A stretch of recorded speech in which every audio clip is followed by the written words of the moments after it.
All right, what's good? What's good? What's good? Y'all put a one in the chat if you can hear me loud and clear, man. Go ahead, stick a one in the chat. If you can hear me loud and clear, man, go ahead and do that for me. Stick that one in the chat if you can hear me loud and clear, man. Herring, what's good, brother? What's good? Dr. Noble J. Bay, I see you, brother, in the building for sure, man. I appreciate you being in the joint.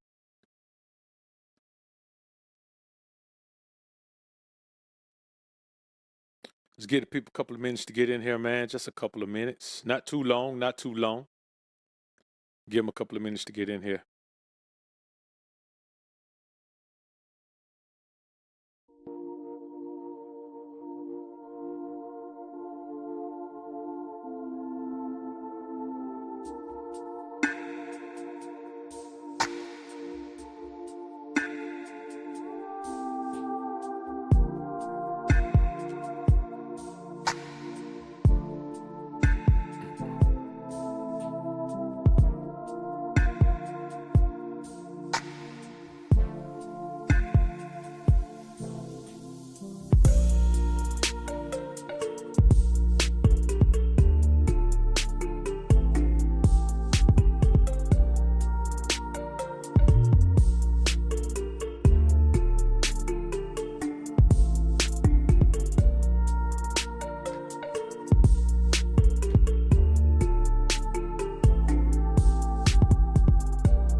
Let's give the people a few minutes to get in here, man.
All right, what's up, brothers? What's up? What's up? Appreciate y'all being in the joint, man. Let's get ready to do this thing. Salute to the Alpha Sphere. Salute to the kingdom, man. I appreciate y'all being in the joint.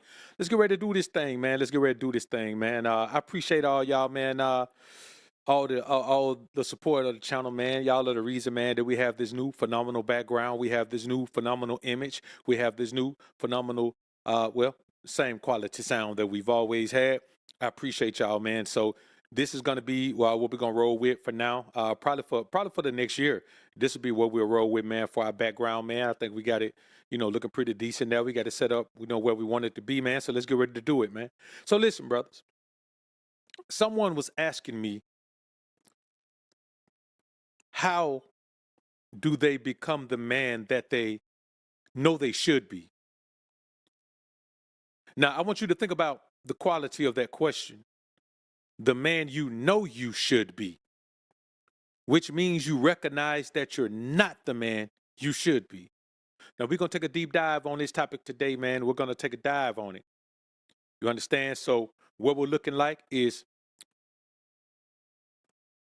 all this represents how to become the true alpha king you were put here to be. Now, you don't have to be this.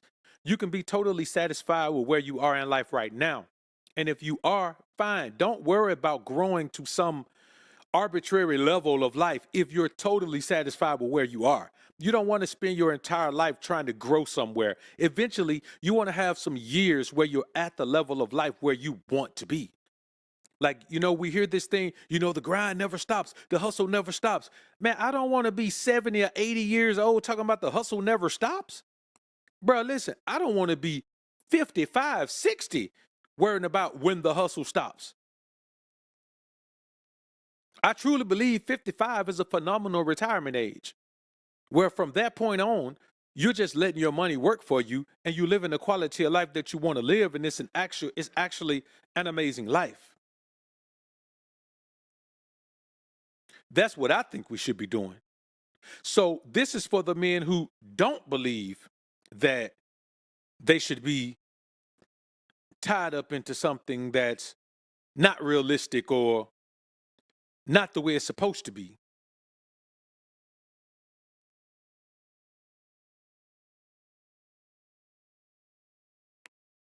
Hold on, brothers.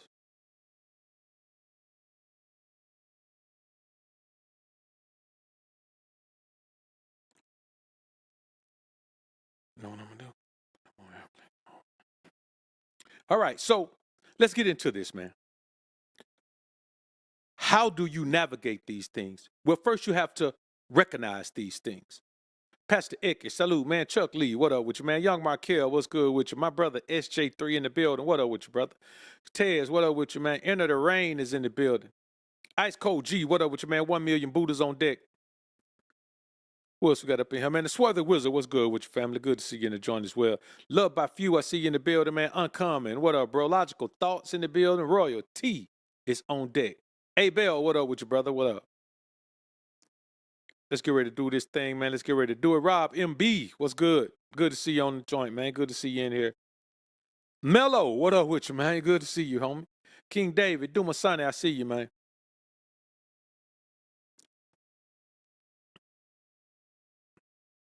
Logical Thoughts, what's good, man? VC Realm, I see you, the Journeyman Podcast, what's good? Nate the Great, what up? Maxwell Trucking, what up with you, man? KT, I see you, brother. Salute to you. Tap in the building, man. Salute to you, brothers, man. Let's get ready to do this thing, all right? AJ Shaka, I see you, man. Rudy, what's good, brother? Rudy, man, what's good with you, man? Been a minute, bro. Good to see you in the joint. Neil Jones, what up with you, brother? Good to see you as well, man. All right, man. So let's get ready to do this, man. Now, King David, appreciate the support, brother. Appreciate it. Now, there are some questions we have to ask ourselves. If you're not in the position you want to be in, if you're not the man you want to be, if you're not the human being you want to be, if you're none of the things you know you should be, you have to ask yourself quite a few questions. First of all, ask yourself, do you self-sabotage? It's part of the reason you're not where you want to be is because you keep getting in your own way. I'm talking about every time you keep getting your own way. Let me tell you how self-sabotage works. Once you sabotage yourself, you're good. You don't worry about anything else until another opportunity for growth comes. Another opportunity for expansion comes. Another opportunity for increase comes. You know what you do? Self-sabotage again. Now, this could be a habit you have. This could be something that you only indulge in at times when you're about to make some progress. You think about somebody who only does something on payday. Well, you're self-sabotaging on payday. It's just that after you self-sabotage, you don't have the money anymore until payday comes again. Whatever that is, it could be anything. We all have seen or experienced ourselves things that cause people to not grow. Things that cause people to throw away opportunities. Things that cause people to waste wealth, to waste riches, to waste financial increase. Things that cause people to destroy their own peace. We see this all of the time. Now you have to ask yourself, is that what you do? Do you self-sabotage? Do you look at life and say, that would be great. But this thing here that I already know isn't great has so much pull and control over me that I'm going to go do it anyway. Am I doing this thing to keep from the possibility of that thing going bad? It's like sleeping with as many women as you possibly can so you won't get caught up with one. Is your only method to not get caught up with the wrong woman is to have a bunch of them? You have some soul searching to do. You're a self-sabotager. That's not a beneficial way to live. I had someone jump in and come in and tell me, well, I'm from the West Coast. We make our move regardless. We gonna approach, we gonna go after what we want regardless. At what point do you get too old to still be going after what you want? If you're going after what you want and you were going after the same thing 10 years ago, you have made no progress. So if you're 20 and you're chasing a thing, and then you're 30 and you're still chasing that thing, you have blown 10 years and haven't made any progress. You've been chasing that thing and haven't gotten it. But here's the worst part of it. You're probably chasing something that has no upside. So you continually just chase it over and over again. Let me tell y'all something. I'll use a wild animal as an example, which I like to do. I'm a wildlife expert. I'm a lover of wildlife. You understand? Which is why I don't go out and catch animals and cook them. Now, let me tell y'all something. Wild dogs, painted dogs, whatever you want to call them, wild African dogs, they have the highest hunting success rate of all land predators in Africa. Why? Because they will chase an animal for 5 miles. They'll chase an animal forever. They'll chase the animal until the animal gets tired. The animal is running full speed ahead. They're just running fast enough to stay on the animal trail. They're just trotting along. They going along. They'll chase the animal until it gets tired. Well, here's the problem with that. If they chase the animal to a certain point and the animal gets away, they stop. They stop the chase when they know they're not going to get the meal. When they know they're not going to get the payoff, they stop. When they catch the meal, they no longer chase the meal. You're never going to see a pack of wild dogs, a pack of African dogs chase multiple animals. If they catch an animal and it's enough to feed everybody else, they're not going to go set up for another hunt and wait for another animal. No, they're not going to do that. If lions have a buffalo, they're not going to worry about going to try to catch another buffalo. They pinpoint one, and then they catch the one, and then they're satisfied with that. But we, as men, as humans, we go chase this thing that we never catch because there is nothing to catch. But you have to ask yourself, why are you doing that? How much time are you wasting doing that? How much energy are you wasting doing that? How many resources are you wasting doing that just so you can say, I ain't gonna fall in love? Just so you can say, ain't no woman gonna control me. No, not one woman is gonna control you. A bunch of them control you. All of them control you because all you do is chase them. If you're a chaser, then you're pursuing a prize. And this whole thing about I'm the prize, anyone who says I'm the prize is not the prize because it's an internal thing. It's not something you put on other people. You have to internally view yourself as the prize in your own life. You got to be the prize in your life. No one else has to view you as a prize. No one has to. You're not wrong for not viewing somebody else as a prize, but they're not wrong for not viewing you as a prize either. You have to be your own prize. Let me tell you, of people who want to be the prize to other people. Don't you understand that's a sign of being a people pleaser? If you want to be the prize to someone, you want them to be pleased with you. You want them to be pleased enough with you where they elevate your value in their own eyes, sometimes higher than the value you have for yourself. It's definitely a, how do I say, a cutesy way to say I'm a people pleaser. I would just love for that person to be pleased with my presence. Oh man, I feel like $1 million. I'm gonna go brag to my friends because that person views me as a prize. That person is pleased with me. It don't matter what all them people over there say. That one person right there is pleased with me.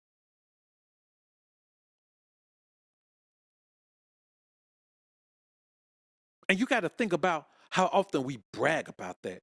We brag about getting a reward for being a people pleaser. Let me tell y'all something. Whatever you get for being a people pleaser is not a reward. It's a detriment to your very existence. It's a detriment to your self-view, your self-worth, your self-value. It's a detriment to the way you think you fit into the world. Because by the time you please one person, you realize that the person you should be pleasing that's not pleased at all is yourself. You are seeking for someone to give you validation of yourself that you don't have. Can you imagine giving someone the type of power where their validation of you matters to you more than what you view yourself as? Imagine how negative you have to view yourself in order for someone else's validation to change the way you view yourself. If you down on yourself and someone else can make you be up on yourself without you changing anything, don't you understand the toxicity of that? And let me tell you what the problem is. Many of you feel shame and rejection based on what you've experienced in the past. When you hear, man, let me tell y'all something. If you constantly feel rejected, you have mental issues. It causes you to not view yourself. And that's why when you hear men say, you got to embrace the rejection that you get from approaching women. You got to embrace the rejection. Embrace rejection for what? Rejection doesn't make you strong. Rejection makes you weak. Rejection makes you doubt yourself. If you're rejected enough, you change something about yourself so you won't be rejected anymore. There are men out here getting leg lengthening surgeries to make themselves taller so they won't be rejected. If you're 5'9", you can't listen to a man that's 6'2", 6'3", 6'4", 6'5" tell you anything about how you should live your life. His life is totally different. He's embraced something that gives him value. Let me tell y'all something, brothers. Beware of anyone who bases their value on something physical. You see a naturally beautiful woman, she has more value automatically than a woman with a BBL, because the woman with the BBL has decided in her life that whatever that physical thing is it's enough for her to put herself in a position where, she don't value herself.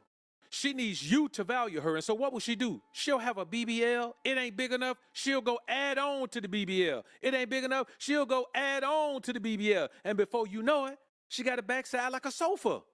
I'm not talking about a sofa cushion. I'm talking about the whole sofa, man.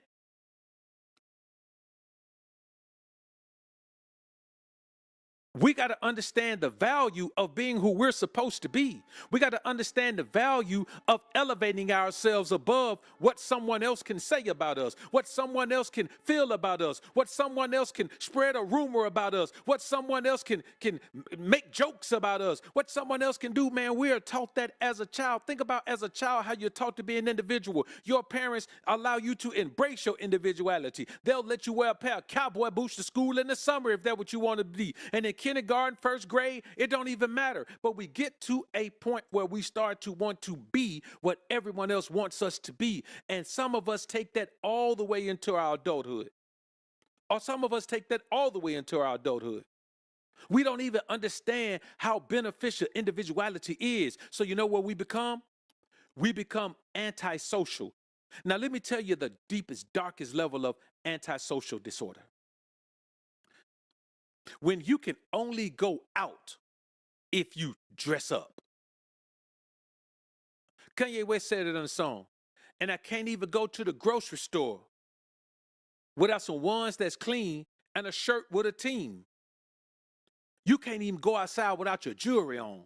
You can't even go to Walmart. Let me tell you one of the wildest things I've ever seen. I seen a joker in Walmart shopping with his woman.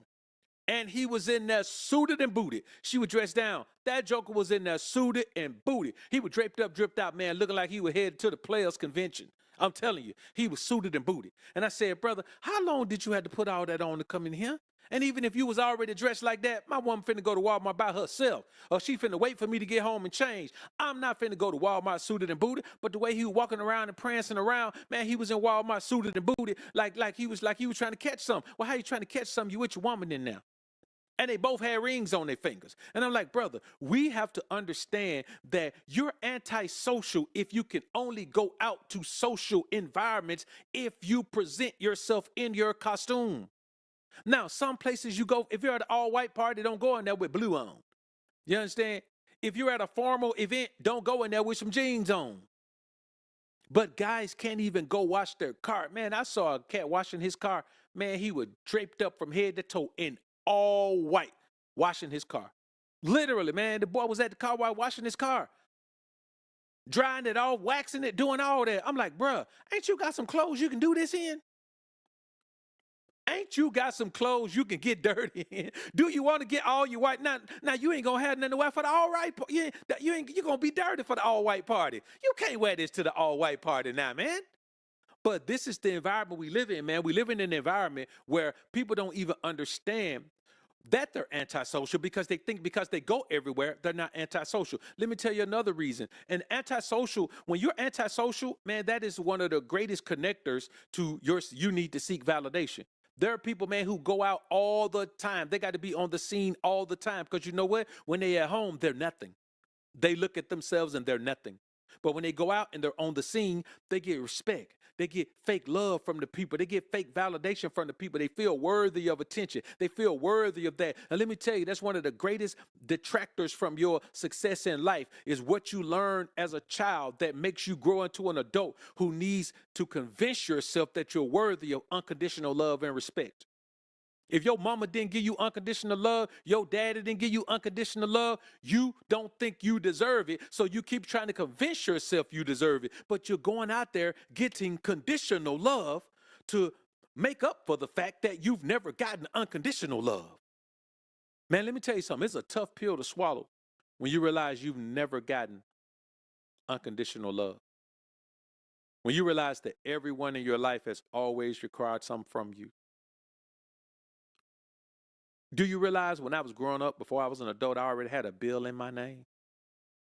I already had a bill in my name. When I first ever tried to do something, when they ran my credit, I had a bill in my name already.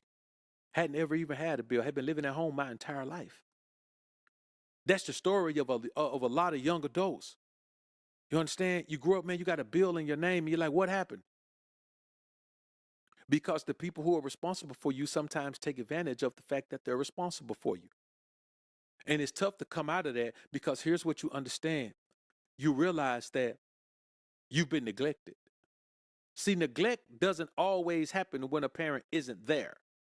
Sometimes neglect happens when a parent is there, and instead of being a parent, they're a friend, or they're a user, or they're an abuser. Or there's someone who takes advantage of you. You're being neglected if you're in the house with your parents every day and they don't pay you no attention. They got you in front of a device.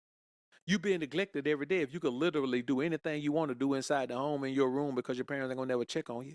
You're being neglected if your parents are putting you in a position where you have to go out and work to help pay bills, brother. I want y'all to understand that you're being neglected if you're 18 years old and your parents put you out the house because you got to go somewhere. Got to get out here 18.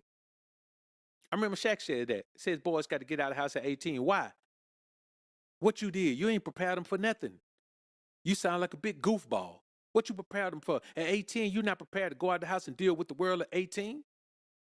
You go to other cultures, man, you see these people, man, they got a plot of land. When their kids get grown, man, they don't go nowhere, man, until they get a family. You get a family, then you get you a house built on the land. I got a partner right now, man. He whenever his kids got grown, every one of them, man, he always start them off. Say, you get you a family, I'm gonna start you off with a house. Paid for a house. You ain't gotta pay for nothing. That's the kind of head start you give your kids. Well, put a 1 in the chat if you got that kind of head start. If you got that kind of head start when you got grown, your parents just gave you a house. I ain't talking about the house you grew up in, but even if that's the house, regardless of the house, don't shun the house. Just tell me that.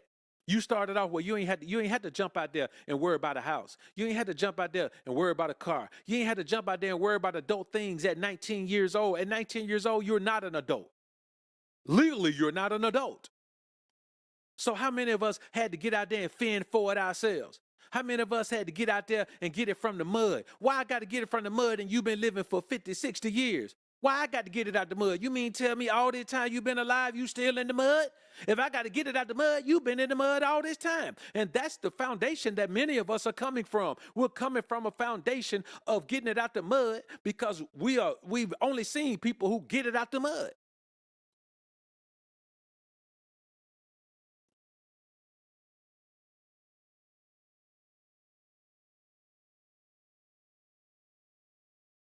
And there's a few brothers in here, Tevin Custis,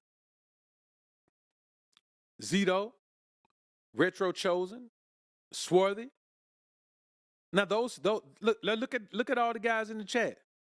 A lot of these guys, they're the only ones who putting it in there. They're the only ones who put a one in there. Abraham, so you look at it. The majority of us, we don't get that. We don't get to start off with that large piece of the puzzle already solved for us. And what that makes you do, that makes you doubt yourself. So you grow up doubting yourself because you look around at your peers and you're like, man, why I'm starting from the mud? You feel cursed. You feel like, man, I got to be cursed. I'm starting from the mud. Look at me, man, starting from the mud. And then you look around and then, especially if you caught up on social media, you're going to show enough feel like you in the mud. Granted, let me tell you one of the greatest blessings of my generation, Generation X. One of the greatest generations. And if you got something to say bad about Generation X, let me tell you something. The generations get worse as they go on. You know what I'm saying? Right now, alive right now, you might have a few boomers left, but Generation X is the wisest, most fulfilled, most complete, most successful, most peace of mind having generation left. You understand? It gets worse as it gets on. So if you're millennial, if you're Generation Z, Generation Y, Generation, LMNOP, it don't matter which one you are, you're a worse generation, period. The world gets gradually worse. So don't fool yourself into thinking you get gradually better. Don't think that. The world gets gradually worse, and so do the people. So I'll say this. When you think about it, I want y'all to keep in mind that when you doubt yourself from that young, it's a mission to find confidence. It's a mission to find self-respect. It's a mission to find self-esteem. You understand? People can tear down anything you build. Anything you build. Man, I'll be honest with y'all and keep it a buck with y'all. For the longest time, it bothered me when people that knew me were like shun the fact that I'm a full-time content creator. It didn't even matter how much I make doing this. It didn't matter what my lifestyle is. It didn't matter nothing. It didn't matter what I drove. It didn't matter nothing. The fact that they would say something negative about it, like I'm an incomplete individual because I do this, it bothered me for a while. You know why? Because it was easy to take you take that from hustling. You take that. Somebody told me to get a real job. And I said, man, you know what? Why? Why do I want to be on a clock where I got to get up the exact same time every day, go to the exact same place, spend the same amount of hours, and no matter what I do, I got to wait for them to pay me more for my work, even if I'm working harder and doing better than everybody else?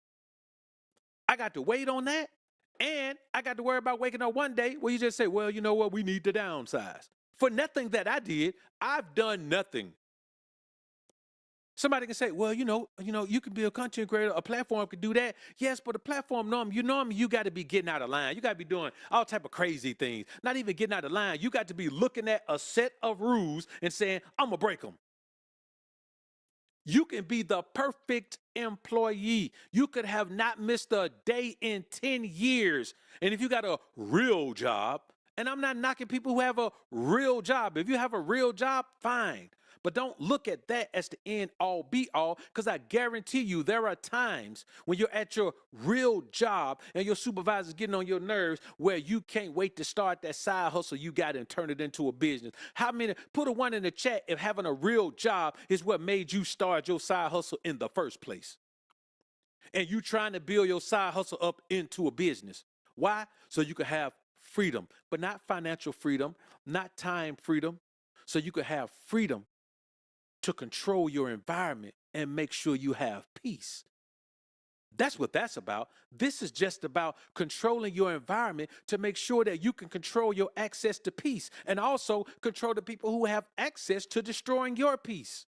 That's really all it's about. It's about being able to relax in an environment that's conducive to your growth, that's conducive to your output, that's conducive to you becoming what you need to become and putting the type of effort and energy into what you need to put the effort and energy into. That's all this is about.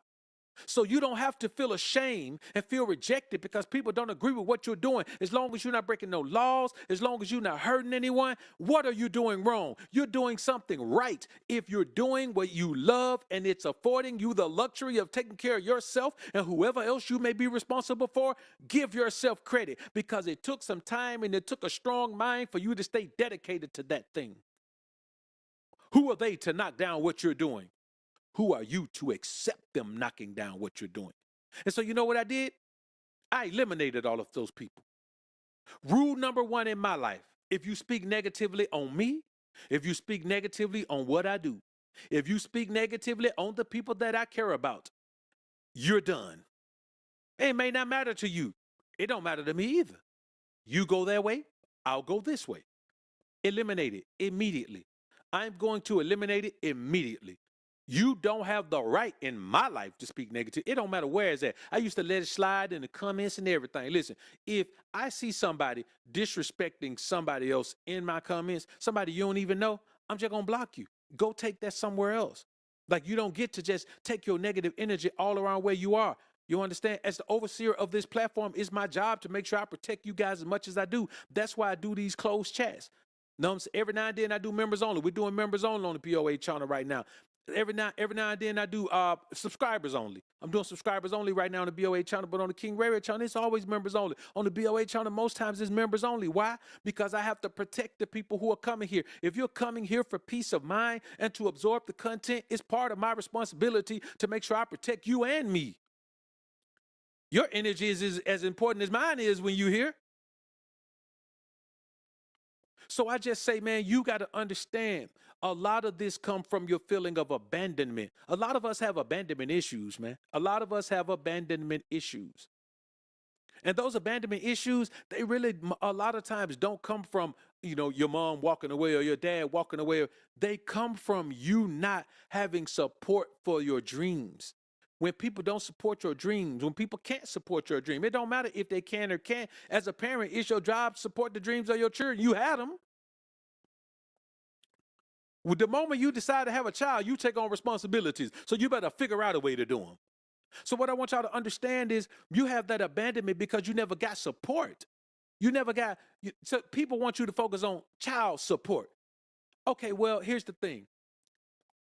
If you're here right now, that means you didn't starve to death. So if you had enough food and you had clothes on your back, may not be name brand clothes, but so what? I think it's a blessing. You know the greatest blessing in the world? The greatest blessing in the world is to not have been brought up with everything you ever had was name brand. You're not a slave to fashion. And not even a slave to fashion, a slave to fashion brands.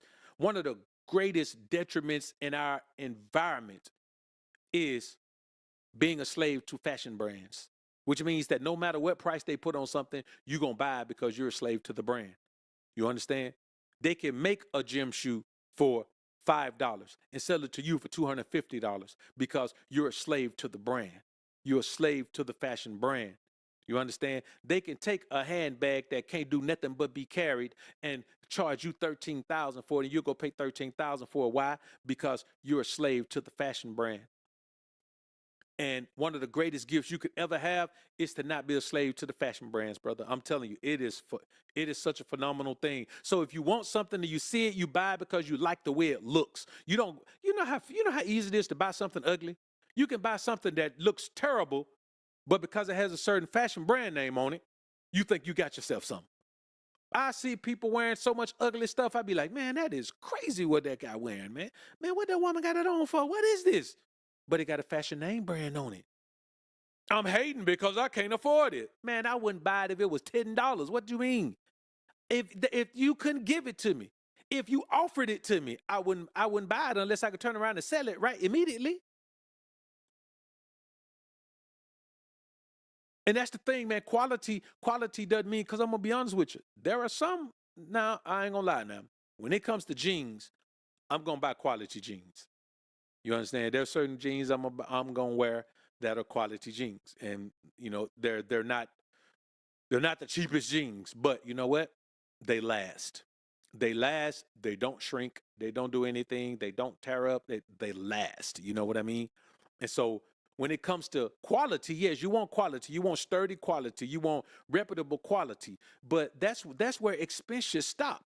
When you get top quality, expenses should stop there. There's a void between top quality and most expensive brand name.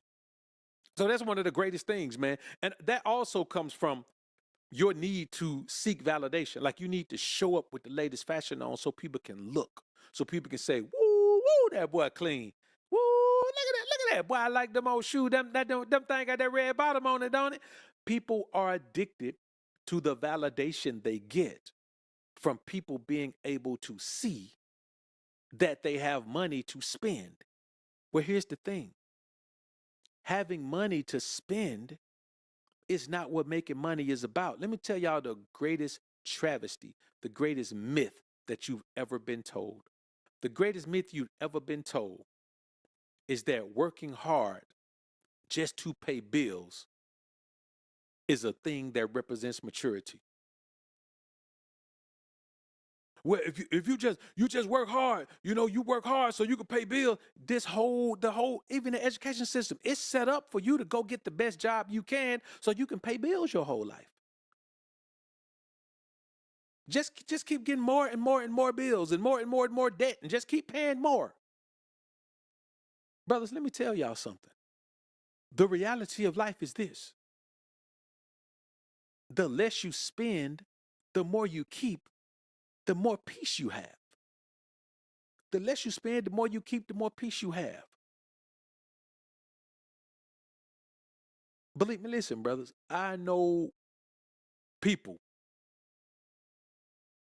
that pay 10, 12, 15 bands a month to live in a condo. Can they afford it? They make enough money to do it. But I'm going to be honest with you. How much money do you need to make a month? Just think about this. How much money do you know what? Let's not even do it a month. Let's do it a year. Let's say this. How much money do you need to make a year to feel comfortable? I mean, to feel comfortable now.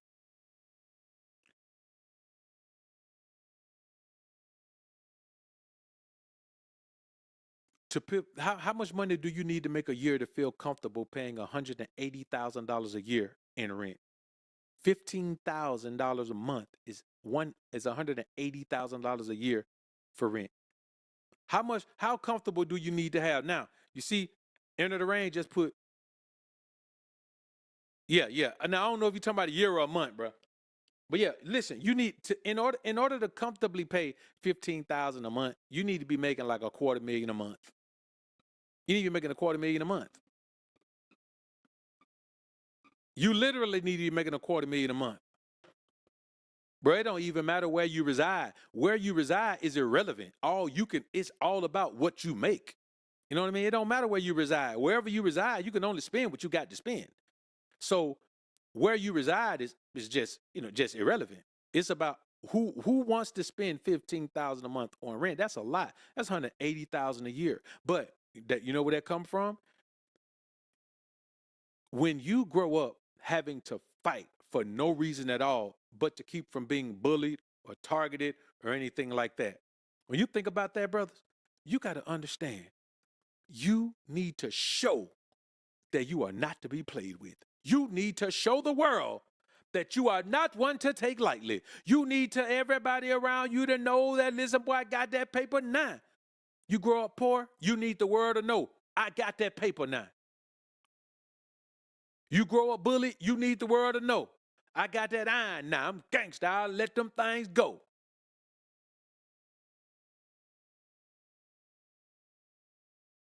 You grow up without support and all of that. You grow up being the biggest supporter of everyone. It's easy to use you, easy to get whatever you got, easy for you to try to support everything.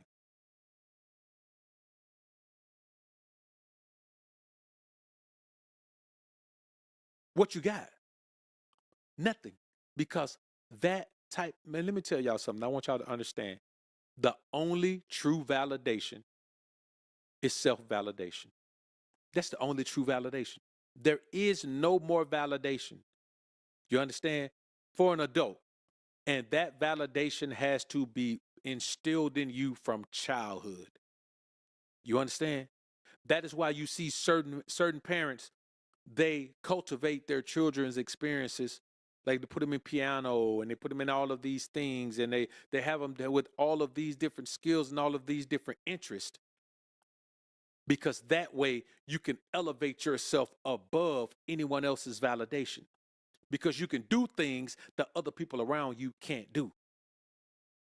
The smart kid, that's why the smart kid gets all the negativity, because the smart kid is already showing everyone, I'm on a level above you. I can do things you can't do. I can do things you can't do. That's why I'm the valedictorian. I can do things you can't do. That's why at 8 years old, I created this device that does this, because I can do things you can't do. The problem is the majority of us, we have certain skills. We have certain things that we can do, certain traits, certain qualities that other kids don't have, but they aren't cultivated in us because we grew up in an environment with parents who have selfishly tried to use us to cater to their desires, use us to cater to their needs, use us to cater to their dreams, use us to live vicariously through us. The greatest curse you can give your child is to live vicariously through them. Many of us grew up with our parents living vicariously through us. There are many guys who grew up wanting to be in the military. When they were small, they were ready for it. ROTC from the moment they could in school. I'm talking about, man, listen, they wanted to do it. They studied it. For Christmas, you know what they wanted? They wanted Army Men. They wanted G.I. Joes. They wanted, you name it, that's what they wanted. They wanted the battleship. That's what they wanted. But there were other kids that had no interest in it at all, who ended up going anyway because some dad or some uncle or some granddad was trying to live vicariously through the kid. Now, some of them got in there and they were like, you know what, I like this. This is what I want to be. But others were just there because they were pretty much forced to be there by those who were living vicariously through them, and they were never meant to be there. But they wasted years of their lives because someone else was trying to live out a dream or fantasy through them. The problem is that person is still living out a dream, but this is your real life that's going to waste. They've already done this, and now they're wasting your life doing it. And when you come out of an environment like that, man, you know what you do? You have to pretend to be confident. You have to pretend to be confident. Let me tell y'all something right now. 85% of people that you see who seem confident, they're pretending to be confident. If everyone could be broken down to their very least compound, if we take everyone's money away, we'll see who's really confident. Because confidence doesn't come from money at all. If we pull everyone out of their cars and we clean their closets out, we'll see who's really confident. Because confidence don't come from cars, clothes, jewelry, and all the other stuff that don't mean nothing after you buy it. Most people have no confidence because they can remember a time when they hated themselves. They can remember that time. And see, if you hate yourself because of something physical, let's say if you're overweight and you get in shape, that's not why you hated yourself. Self-hate is why you became that way. But that's not why you hated yourself. The self-hate is still there. You just have something to mask it with. If you thought you hated yourself when you were broke, when you were poor, now you got some money, it seems like you like yourself. You really don't. That's why you're buying all this stuff all the time, to make yourself feel better, because you thought having money should make you feel better. But the self-hate you felt is still there. That stuff doesn't go anywhere, man. And this is what I want y'all to understand. You got to learn the things that trigger all these emotions in you, bro. Let me tell y'all something. All these flaws we're talking about, they're going to be with you forever. You don't get away from them. They don't just go away. You can't eliminate them. You can overcome them, but they're always there. And so you have to make sure you avoid the things that trigger you to go back into that. If you know certain things destroy your peace, if certain things push you off the edge, stay away from those things. If you know certain type of people push you to this corner or push you to that corner, stay away from those type of people. You never get over these emotional shortcomings. You never get over them. They're so deep seated. You got to understand they're the foundation of who you are. So all of us have flawed foundations in one way or another.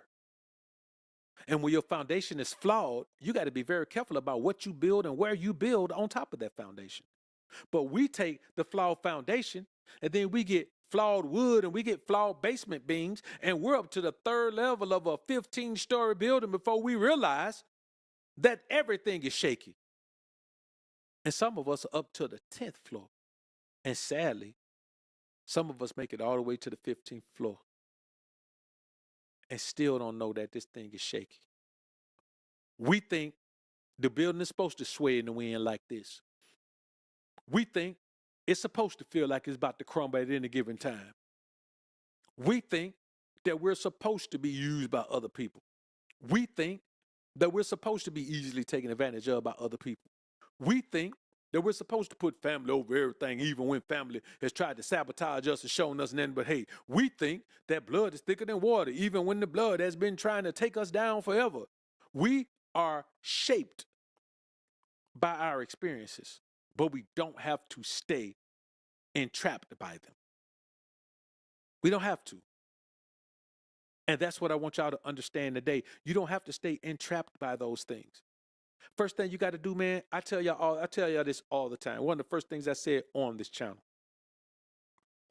You got to forgive yourself and you got to forgive your parents. You got to forgive your parents. Because here's the thing you got to know about your parents. Maybe they weren't the best parents, but I can promise you they did the best at their worst. If they were the worst parents, man, they just did their best at their worst. When you're at your worst, all you can do is do your best. That's all you can do. When you're at your best, all you can do is do your best. Of course, your best at your best is better than your best at your worst. But man, all they did was they just did their best at their worst. If your parents aren't together, they split up, man, they just did their best at their worst. You understand? If it was better for them to be apart because the toxicity of their relationship would have destroyed you even more, hey man, they did the right thing. See, here's what I got to understand. If two people get together and they ain't meant to be together and they had a child, that don't mean they're supposed to stay together. They have a child, that probably means they shouldn't be together. Because if they're already toxic without a child, the responsibility of a child is not going to bring them together. Ask any woman on the planet who has ever had a toxic relationship and thought it would be fixed if she had a baby, how well that worked out for her. Not one of them will tell you. And I don't mean there may be one. No, this is one of them situations where there are no outliers. There are no exceptions to this rule. There is no woman ever who was in a toxic relationship and thought if she had a baby that the relationship would suddenly be healed, and it was healed. It's always even more toxic because if a relationship is toxic, the man doesn't want a baby with you. Two people who are toxic toward each other, they don't want to be tied together by something, but they tie themselves together by something anyway. Why? Because when you're in an environment of toxicity, you cannot think straight. You cannot behave in a logical manner. You simply can't do it. And that's why many of us can't express our emotions. That's one of the greatest things. You can't express your emotions. You know how many men sit around here, man, they got a woman, they won't even tell the woman, baby, I don't like when you do that. I don't like that right there. All the woman gonna do is say, okay, baby, I didn't know. But you can't even express your emotions. You can't even tell a woman, listen, I think this about you and blah, blah, blah. And, but here's the deal. You know what I'm saying? Like this is, this is what I'm weary about. This is what I'm leery about. And if you know for a fact that, this is something that you've done in the past or anything like that, then, let's stop this thing right now before we move forward. You don't. You just go ahead and move forward. You are not a mature man if you can't express your emotions. Whether the emotion is love, whether the emotion is hate, whether the emotion is indifference, whether the emotion is sadness, whether the emotion is joy. If you can't express your emotions, you're not a man. Because when you can't express your emotions, it's because you're afraid of emotional fallout. Many men out here that are running around sleeping with all these different women, you know why they're doing that? They're doing that because they know themselves. They're afraid of their emotions. They're afraid that they're going to be in a situation that they don't want to be in. Why? Because they can't express their emotions. They won't tell a woman, "Hey, look, I'm listen, I fear commitment." So that's why it's so easy to shame you about saying when a woman says you fear commitment. "I don't fear no commitment. I ain't scared of nothing. I'm a man. I'm a grown man. I'll take anything down. I'll take commitment. I'll take everything down. Look, don't you put me in no group like that." Yes, you are, man. You're afraid of commitment. I want y'all to put the one in the chat right now, man, to be honest. Put the one in the chat, man, if you fear commitment. Not just because of commitment, if you fear commitment, because if you've seen the results that the results of commitment, that you've seen the results of commitment and how they can emotionally destroy you. It's okay to say that. So let's put a one in the chat, man. Everybody, if you're afraid of commitment, just put a one in the chat, man. Put one in the chat. It's no big deal. Like, it's nothing to be ashamed of or anything like that. It is nothing to be ashamed of to be afraid of commitment, man. You know what I'm saying? Like, it is everyone. I'm gonna be honest with you.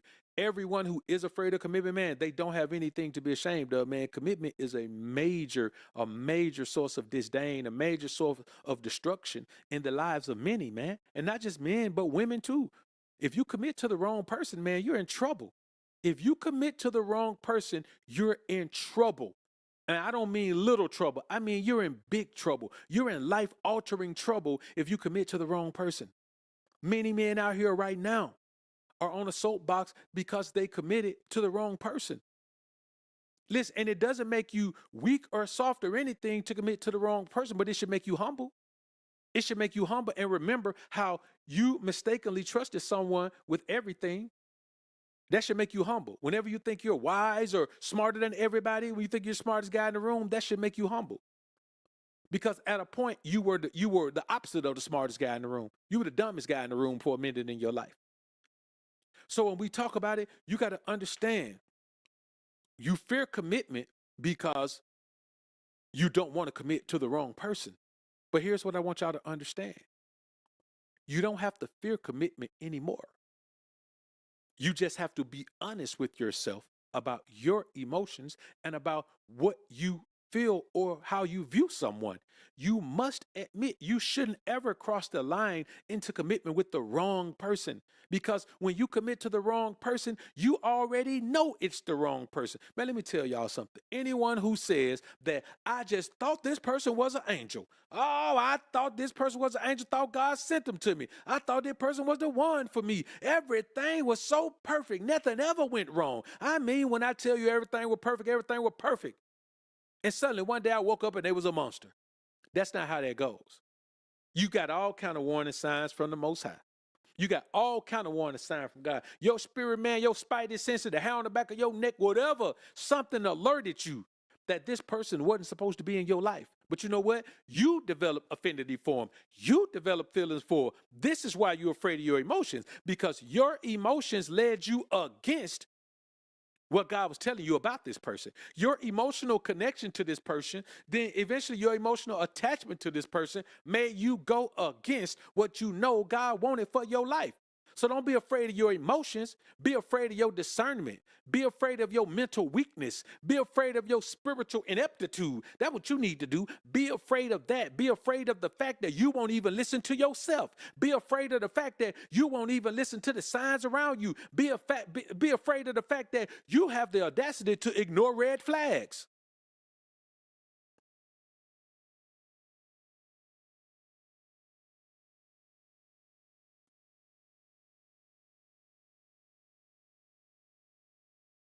And you also have the capacity to need someone to love you unconditionally. And so even when someone loves you conditionally, you didn't understand before you allowed yourself to get caught up that that's enough for someone who has lacked unconditional love. I want y'all to understand something. If you have lacked unconditional love all your life, somebody giving you conditional love will be a fill-in for you. Because if you get, I want y'all to understand this, and I mean this is the biggest part of this show today. If you never got unconditional love, you've never gotten love at all. So if you never got unconditional love, your entire life has been spent loveless.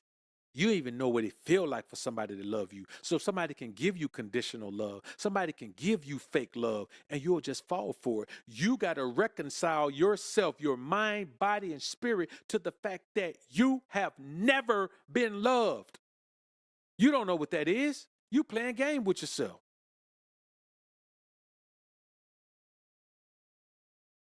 And this comes from your family dysfunction. Family dysfunction can and will ruin your life.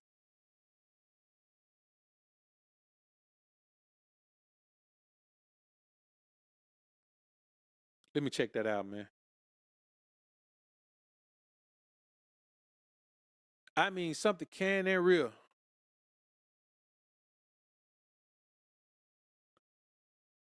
Okay. All right. You're right, bro. You're right. Good looking out. Yep. You're right. Good looking out, bro. I appreciate that. I appreciate that.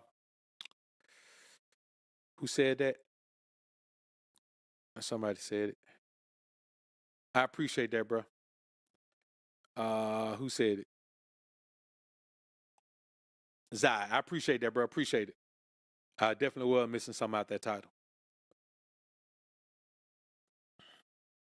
So I just want y'all to understand this is why you're afraid of commitment, because you're trying to commit to a person. You're trying to commit to a woman. That's not what commitment is for. Commitment is to things that you can control, intangible things, not these things that you have to be committed to your mission. You have to be committed to your health. You have to be committed to your wealth. You have to be committed to your spiritual connection with the Most High. You have to be committed to your responsibility as a parent or your responsibility as a caregiver or a provider. You have to be committed to those. You cannot be committed to a person. You should be afraid of commitment to a woman because it's not what God put you here to do. You should be afraid of that. Commitment is not something that you just give out all willy-nilly like that. You got to be committed to your mission. So that's why we're all afraid of commitment, because some kind of way we've allowed commitment to tie us into emotion. Commitment and emotion are different. You should be afraid of committing to emotional attachment. Let me ask y'all something. In a hospital where you have an injury and you go to the emergency room, you're admitted, right? Let's put that in here. You're admitted. Y'all see that word? You're admitted. You're admitted to a hospital. You go through admissions. You're admitted to a university. Like you go through admissions. You're admitted, right? But when you go to a mental facility and you put in there, you're committed, right? I spelled that wrong, man. My bad. I left a T out of committed.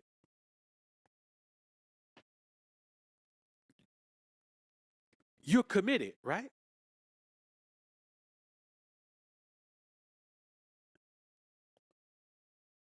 There's a difference between being admitted and being committed.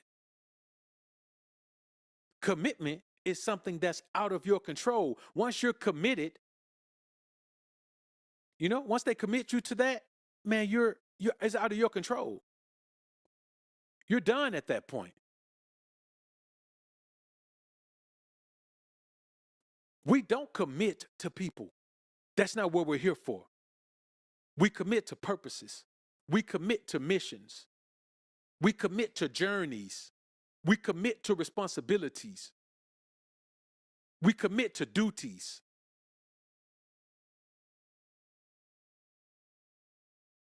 We commit to overcoming challenges. We don't commit to people. So you should be afraid of commitment if commitment in your mind means love. Commitment doesn't mean love. Those two words couldn't be further from the truth. Commitment has absolutely nothing to do with emotional attachment, with emotional involvement, with emotional connection, with the emotional interaction between two people. It has nothing to do with that. That's why I tell you, man, the things I do financially for people, I do it because it's my responsibility, not because out of some love or some attachment. No, that ain't why I do it. I do it out of commitment because it's my job.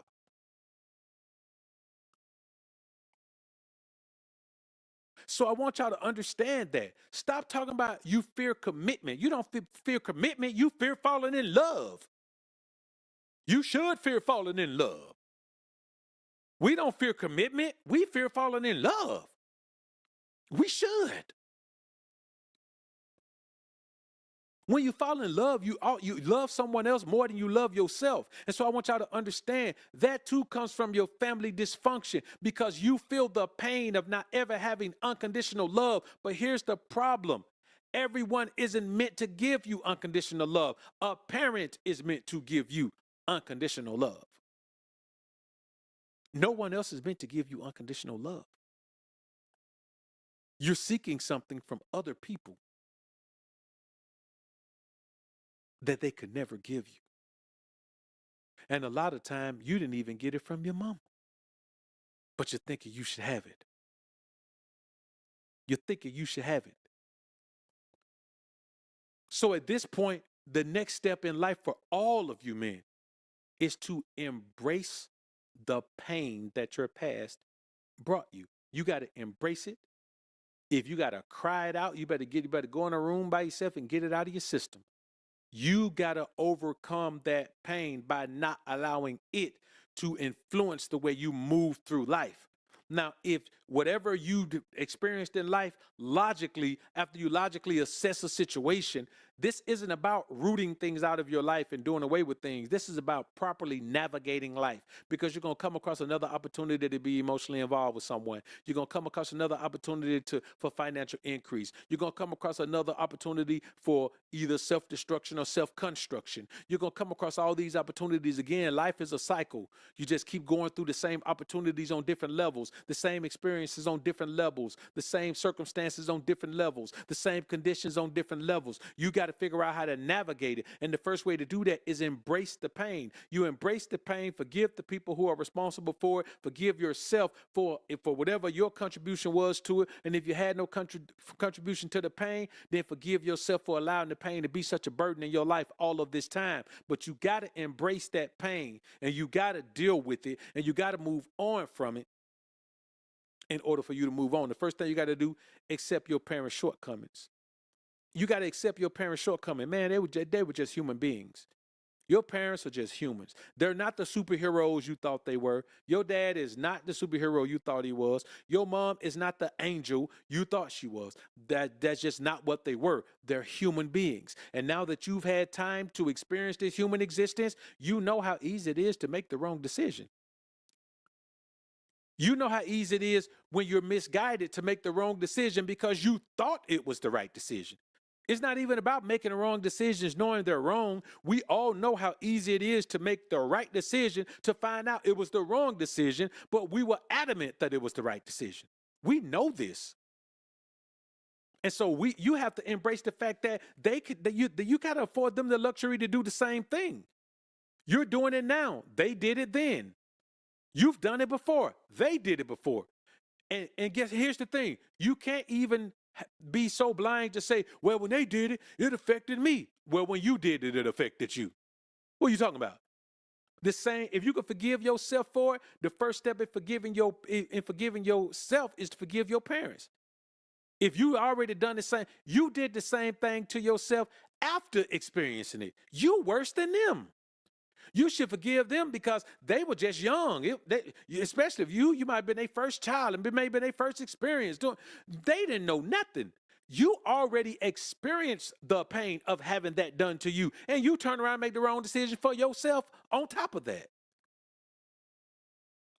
So you got to understand that. Like Swami said, listen, they were part of the matrix. They weren't as aware as you are. They didn't know that what they were doing was wrong. They didn't know that the way they was going. They ain't know it.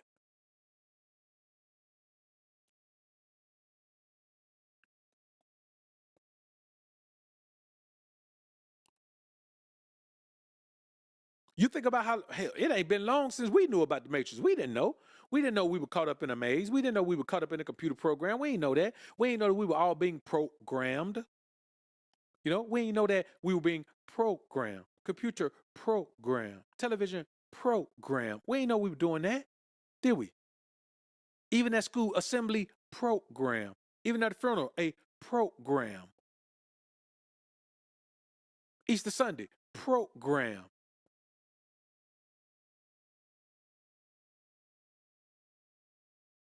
College basketball, program. I want y'all to understand these things, man. We have been living in a world where we have so many pockets in our existence that need to be filled that we can't even deal with them because we don't know them. So, what you have to do, once you accept your parents' shortcomings, you got to let go of those negative emotions, man.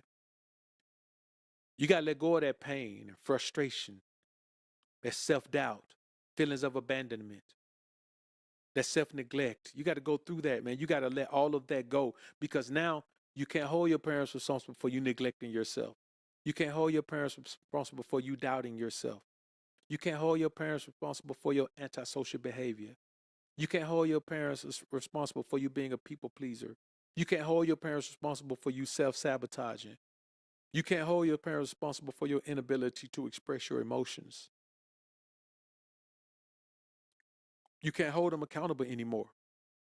Right now, you have to let go of those negative emotions.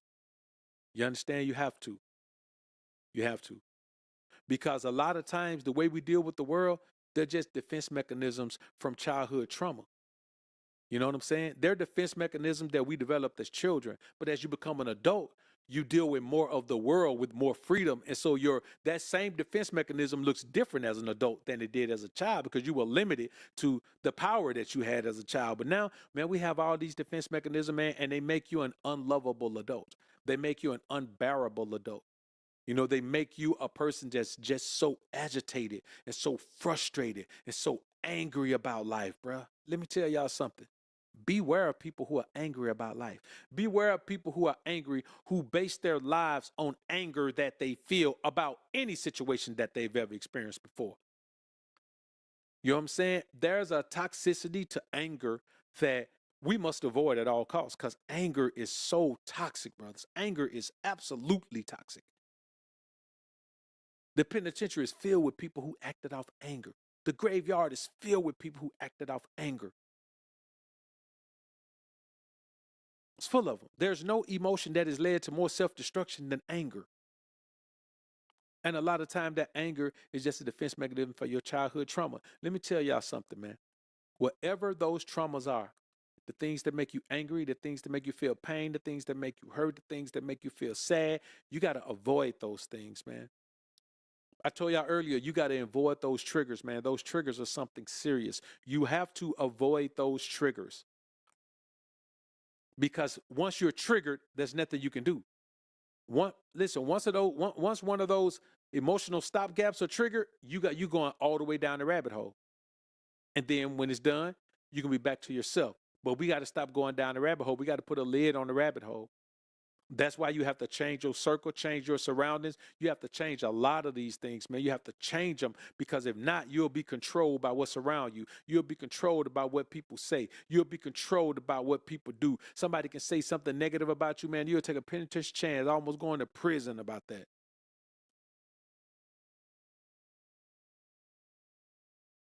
And I'm telling you, brother, yeah, we all got a lot of healing to do, man. Here's what I got to understand: the healing process never stops. It never stops. These things are. Think of a terminal illness. Think of a terminal illness. These are emotional terminal illnesses that we have.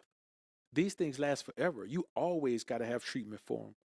Can they go into remission? Yeah, but you one trigger away from being full fledged again. You know what I'm saying? You one trigger away. And the thing is, people go so far, man, and they get to stage 4. I call it emotional cancer. People get to stage 4 emotional cancer, man. At that point, man, they just take themselves out. Or they just go on a dummy mission, taking other people out to live a life where they get taken out.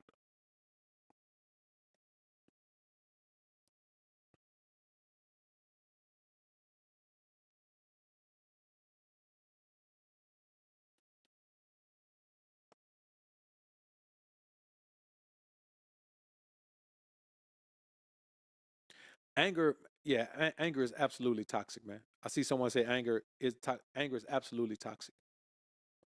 If you think you can control it, then you haven't been angry. If you can control it, it's not anger. You may be a little upset. Anger cannot be controlled. Anger pushes you off the deep end. So anything less than that, if you can control, if you get a little upset or a little offended, that's not anger. Anger is what pushes you off the deep end. Anger has to be dealt with. Anger will be dealt with. You're gonna remedy the situation if you angry. Anything less than that, I'm not talking about that level of being upset or that level of being mad at somebody. I'm talking about anger. I'm talking about the type of anger where you finna go rectify something. It's finna be done. The type of anger where you can't be stopped from doing what you're gonna do. There is no response to anger. Anger is being emotionally out of control. Anger takes over, just like being in love takes over. Anger is to negative emotion what being in love is to positive emotion. You can love somebody, but when you're in love, then you're out of control.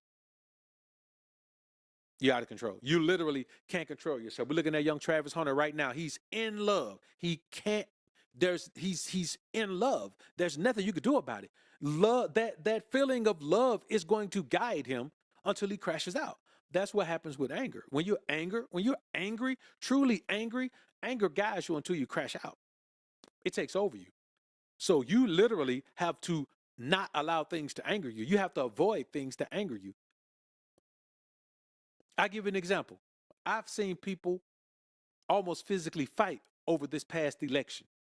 Literally, I've seen people almost overreact.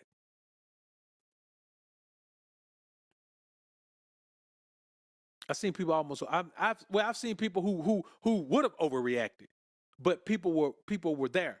People broke them up. I've seen people actually get angry. So I just think understanding what anger is something totally different. You know what I'm saying?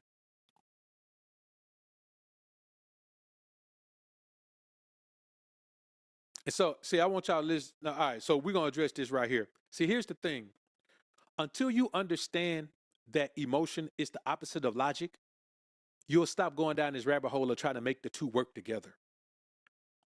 Like, if you're emotional, at any time you're emotional, you can't be logical and rational at the same time. Now, you can be faced with emotion. You can be faced with an emotional situation and avoid it. But if you cross over into emotion, you will not be responding rationally to to being emotionally charged. It's just not possible. That's not how we function as humans. So I think maybe you may be misconstruing what we're talking about right here. I'm talking about, yes, emotion can be faced in a rational manner. But once you embrace that emotional position, no, there's no rationale with emotion, bro. If you're emotional, man, you can't be. You simply can't.